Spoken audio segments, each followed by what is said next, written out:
Imagine banking system database where the same account number exists twice.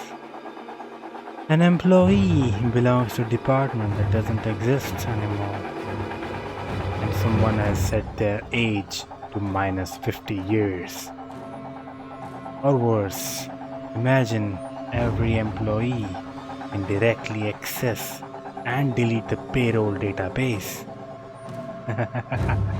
That would be the chaos a devil would enjoy. And that's exactly why we need to learn about data integrity and security. Yeah, that's today's topic. Let's start with data integrity first. What does data integrity exactly mean? Data integrity means ensuring that the data in the database is accurate, consistent, valid, and reliable. Yeah, any real world examples you may ask? So, real world example, I've already written it here. So this is an example. What I've done, I've taken two employees, but for some reason they both have the same employee ID, which means that it's a problem. We don't need such data in our database. So this any one of them can be invalid data. We don't know. Let's say I remove the second one. I'm doing this to demonstrate another problem. I'll do it with the first one itself, so I don't need data anymore. Second, again, you go for existing. Okay, now let's take the another example of a non-existent department ID. Let's say I take the department as 999. No company has 999 department, which again means that this specific data is invalid. These are some of the problems which we may face when we are dealing with databases, stuff like that. That's basically why we need to understand data integrity before we dive into data security. I think I'll just draw some data here. So there are four types of data integrity. The first one is entity integrity, which means that each row should have unique identity. In this case, unique identity would be by ID, because that is something which we use to uniquely identify each valid data. But in this case, which one of these is the authentic owner for this ID, we don't know because we have repeated data, which is not something we want in a database. So to avoid this, what we use, it's something which we call a primary key.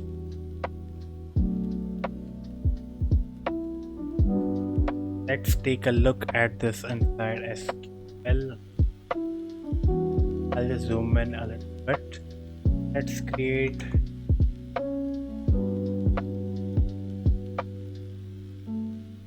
DB. I think it already exists. Bad. We do this, then we do this. It creates batch. Now we create a table. Let's call it employees, and it's created. Okay, my bad.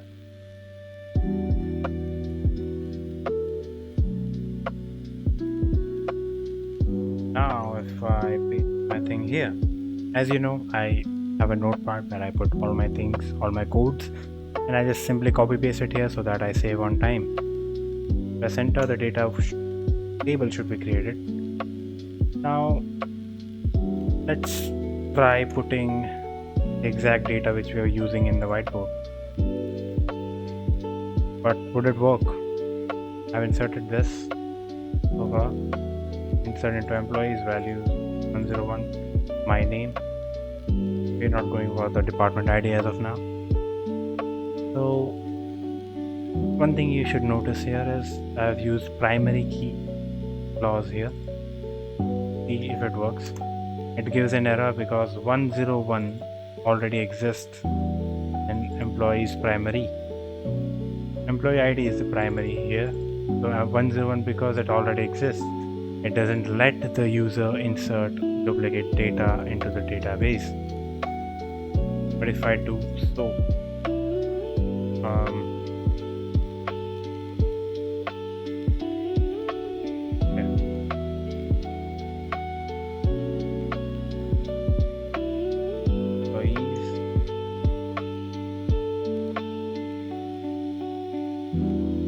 take this as 102 Aryan.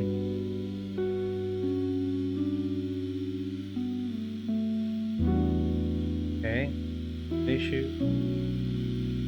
Okay, I forgot the parentheses. Yeah, that's on me. Yeah, now let's check out.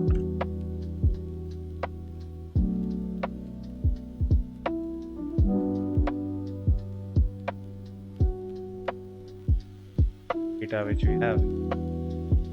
We now have resolved that issue. Don't have any duplicate employee IDs. Next thing which we'll be looking at is referential integrity. Referential integrity means the relationships between tables must always remain valid. A good example for this would be department ID example which I gave above. This one. Let's say that the department ID 999 doesn't exist. There are only two departments, one for HR and two for engineering. So because this is not a valid data, it should not be able to insert inside this table. How do you do that in SQL? Let's try it out. Let's create another table, call it departments, and I'll just drop the existing table so that I can create it again with different stuff. I'll explain it. Sorry. So I've created the table again. Employees, employee ID as the primary key, varchar, employee name, department ID as integer, and this is what we are talking about. I've used a foreign key on department ID column, which is a reference to department ID column of the departments table. I press enter, work. Now let's insert some data into this. Insert departments table.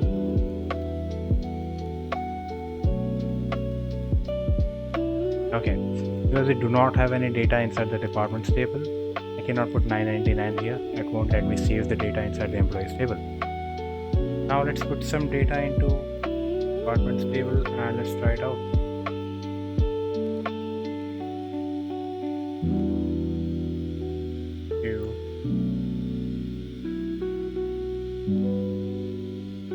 Department value 1 engineering, written for short. Now if I want to this,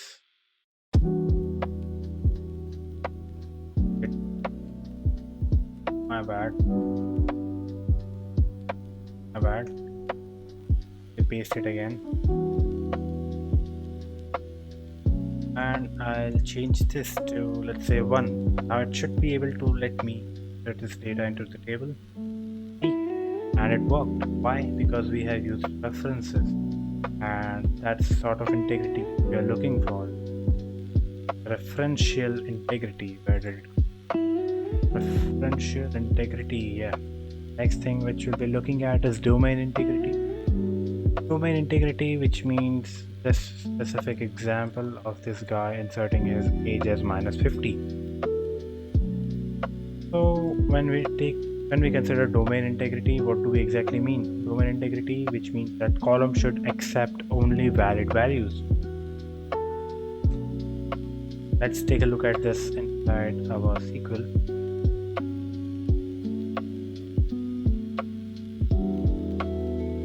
I think I should drop the table first. Again.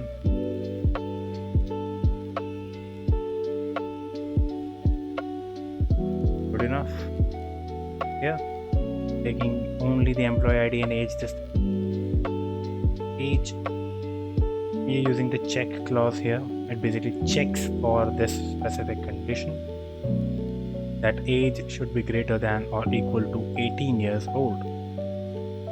Now let's enter, create table, then we'll insert some data into this.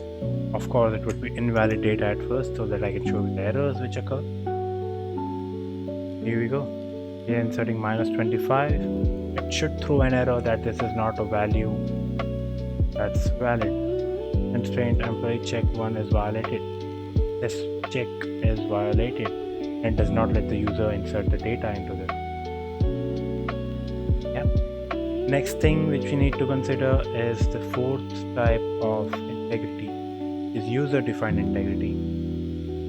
User-defined integrity basically means that it applies some business rules or something, like minimum salary, minimum cost of something, minimum selling price or buying price of something like that.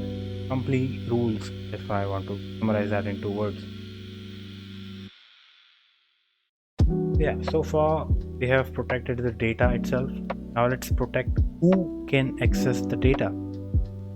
This is where we talk about database security, and it's a really important concept which we need to learn.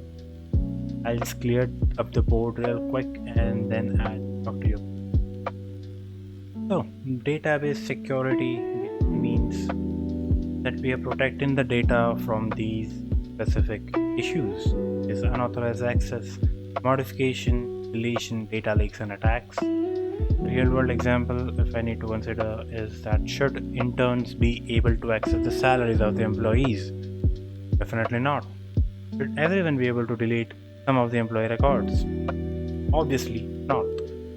So how do we secure our data inside the database? What you must be thinking, right? You're attentively listening to me. You're scrolling on your Instagram right now. Yeah, don't do that.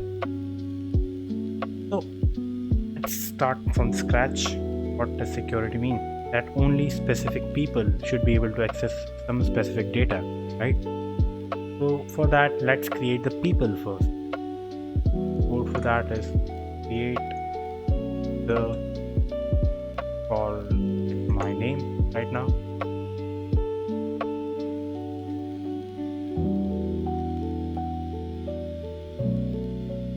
And I'll put some password here. Yeah, back and done. I've created a user for now. Now I'll grant the user some access to company DB which we have right now. So grant this, grant select on DB dot all. I can access all the data from the company DB, but because I've written select here, I won't be able to edit it or add something to it or delete some data. I would only be able to read the data which I have. And 2, let's put the name of the role here, role as this specific person, and I'll press semicolon and it's good to go. So that's anyone with this role can only access the data. They cannot edit it, modify it, put some new data into it, or delete some old data from them. But you may ask, why only select? How do I assign all the other permission to the user? You can simply do it like this. You can select, insert, update, company DB, me. And if I press enter, it works. How it would work, we'll see that later on. Maybe not. This is only sample. It doesn't exactly work like this. Software front end or back end using it this way, which is not what we are teaching in this specific course. We'll have another course for this in the future, maybe.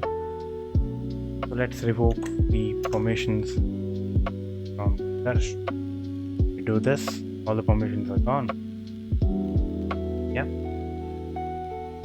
The next thing which we need to learn is principle of least privilege.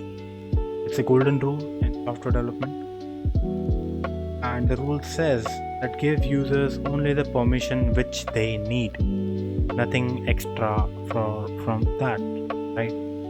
So if I'm taking the examples of interns, the interns would only have access to reading the data and not modifying the data or deleting the data. Meanwhile, if I'm working with an HR manager, that specific manager should have permissions to select the data, insert new data, or update existing data, or even delete them. And if I'm dealing with a database administrator, I'll have to give him all the privileges, all the rights, all the permissions of that specific database. Yeah, I hope that's clear. This specific principle of least privilege is really helpful developing software or something, whatever you are developing. Yeah, next thing which we need to learn about is SQL injection. SQL injection is a type of cyber attack, and cyber attacks basically are done in order to extract some data from your database, maybe even update the data, or maybe even delete the data from your database. And it's mostly done from the front end of a database or a software or a website, whatever you're making, and in the place of queries. Like, let's say I have an input field,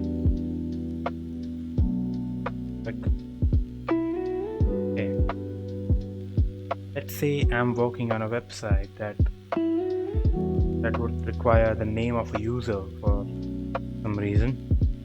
So we have name, and it would have an input field under it. That was it. Have an input field under that. Age maybe. Color, numbers. So what do we do? We basically take this data, make an object, put it to backend, the server, to the database. Yeah, clear? So, but what if someone manages to access some unauthorized data from the database using this specific field? How do they do it? Well, that's for you to study, but I'll just give you some basic example I have here. And this is a query for, let's say, accessing some data from the backend. Select star from users where username is this username. Yeah. So what do we do here? What have we done here?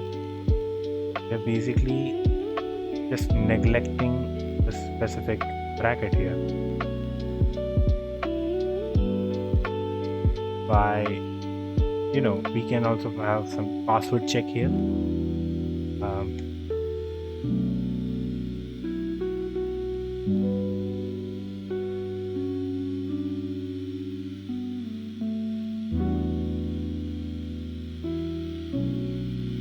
Let's take a sample password for it. What has this specific person done here? They have this here, and maybe they can manage to change this to OR statement, right? And then they would have access to the entire data without knowing the password or something. So select all from users where username, and this is where this part ends, at the part ends, and plus username is the username which I have put here. This is, where did the password part go?